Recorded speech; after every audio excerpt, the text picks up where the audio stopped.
Hello, my dear students. In the last video, we studied the poem 2.4. Please listen. Now, in this video, we are going to learn English workshop of the poem. English workshop question number 1. Complete the following with the help of the lines of the poem. खालील जे वाक्य आहे त्यासाठी पोएमच्या हेल्पनी उत्तरे ह्या ठिकाणी लिहायची आहेत. त्यासाठी हे वाक्य समजून घेणं आवश्यक आहे. वाक्य असं आहे, When I ask you to listen to me, you start doing dash dash. काय ह्याचे परिणाम होतात ते परिणाम 3 वाक्यात किंवा 3 परिणाम लिहायचे आहेत. Dear students, in this poem, the speaker is a young boy or girl who is requesting to his or her parents that to listen him. ह्या कवितेमधील जो स्पीकर आहे तो यंग आहे, ग्रोइंग अप आहे आणि आपल्या पॅरेंट्सना रिक्वेस्ट करतोय की तुम्ही माझं ऐका. परंतु पालकांची मात्र ह्यावर काय प्रतिक्रिया असते? You start doing. तर तुम्ही काय करता? हे 3 परिणाम या ठिकाणी लिहायचे आहेत पोएमच्या हेल्पनी, पोएममध्ये उत्तर बघून. तर यासाठी आपण एक्झाम्पल म्हणून बघा, मी सांगतो आहे. I am writing on the screen dear students. So first one, पहिलं आपण या ठिकाणी असं लिहू शकतो किंवा सांगू शकतो. Number 1, giving me advice. Full stop. When I ask you to listen to me, you start doing giving me advice. अशा पद्धतीने जेव्हा मी आपणास रिक्वेस्ट करतो की माझं ऐका, तेव्हा तुम्ही मला माझं न ऐकता उलट ॲडवाईस द्यायला सुरुवात करतात. सेकंड आपण इथे लिहू शकतो, begin to tell me why. हा why आहे. I shouldn't feel that way. Full stop. तर या ठिकाणी सेकंड रिझन आपण देत आहोत. When I ask you to listen to me, you start doing, begin to tell me why I shouldn't feel that way. Third आपण reason देऊ शकतो. Number 3 ते असं, you go on talking instead of listening. Full stop. तर when I ask you to listen to me, you start doing, you go on talking instead of listening. म्हणजे माझं ऐकण्याऐवजी तुम्हीच मला उपदेश किंवा सल्ला किंवा बोलत असता. तर अशा पद्धतीने पोएमच्या मदतीने आपण ह्या वाक्यासाठी 3 रिजन्स दिलेले आहेत. Hope so you got this question answer.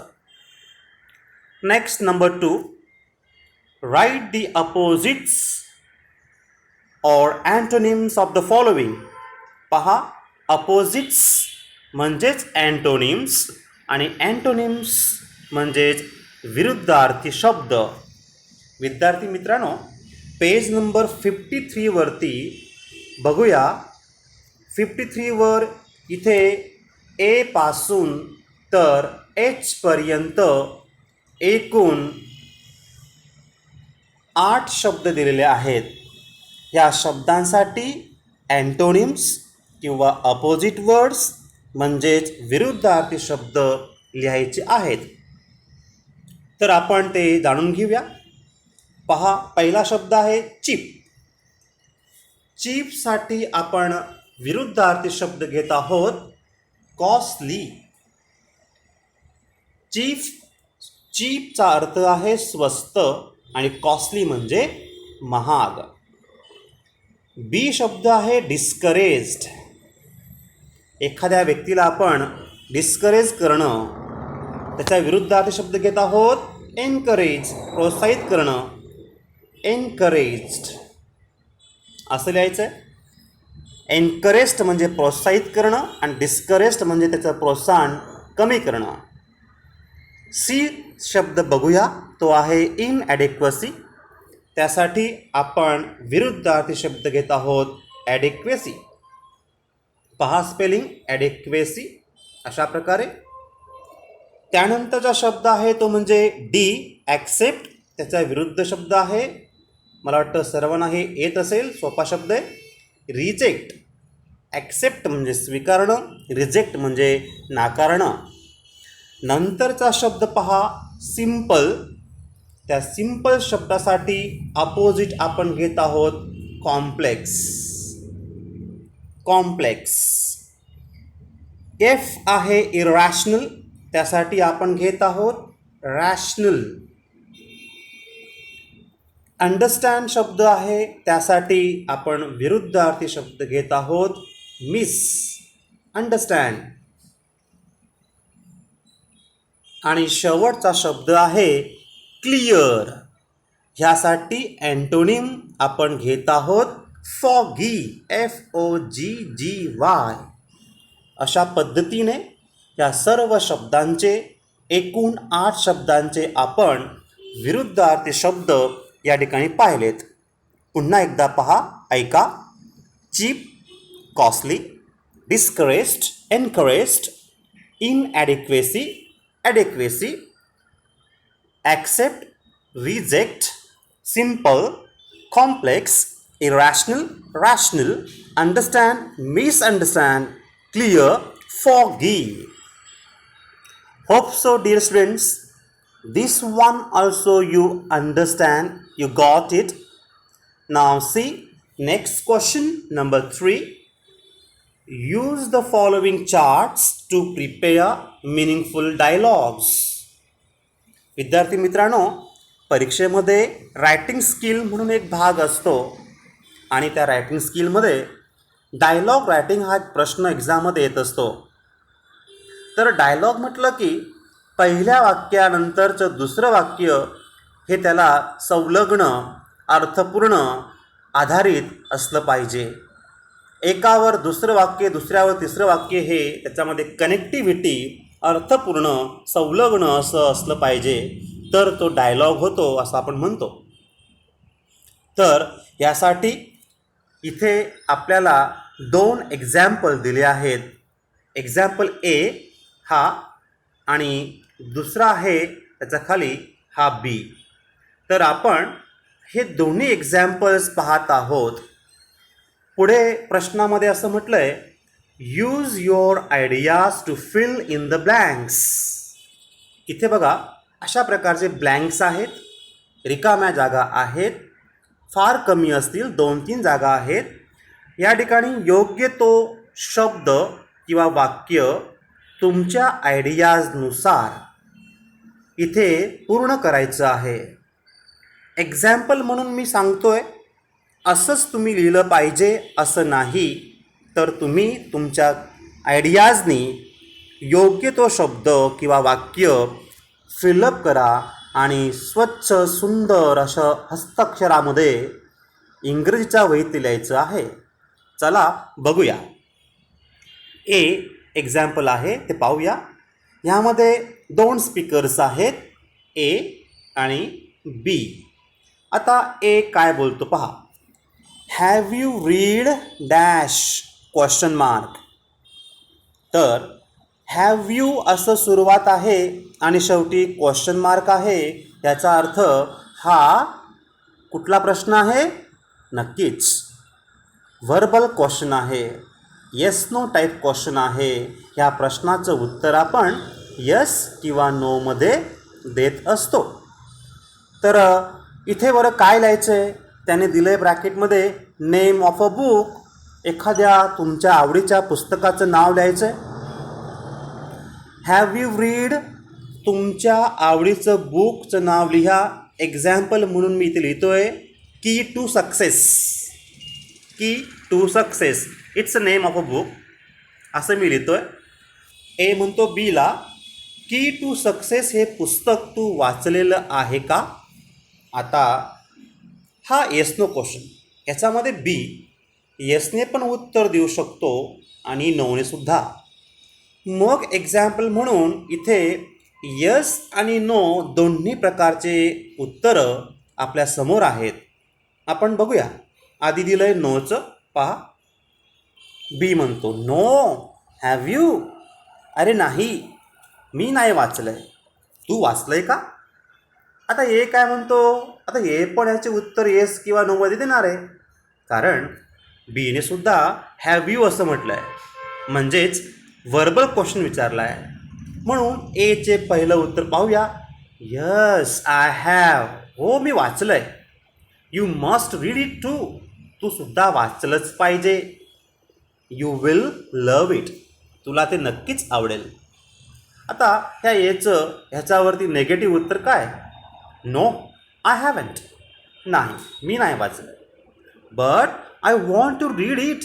अरे पण ते मला वाचायचं आहे. आता पहा, हा एचं जे एसचं उत्तर आहे त्यावर बीने काय रिप्लाय दिला आहे? I will try it. ठीक आहे, मी प्रयत्न करीन. या ठिकाणी एच्या नेगेटिव्हसाठी बीने काय म्हटलं आहे? Tell me about it Wien you do.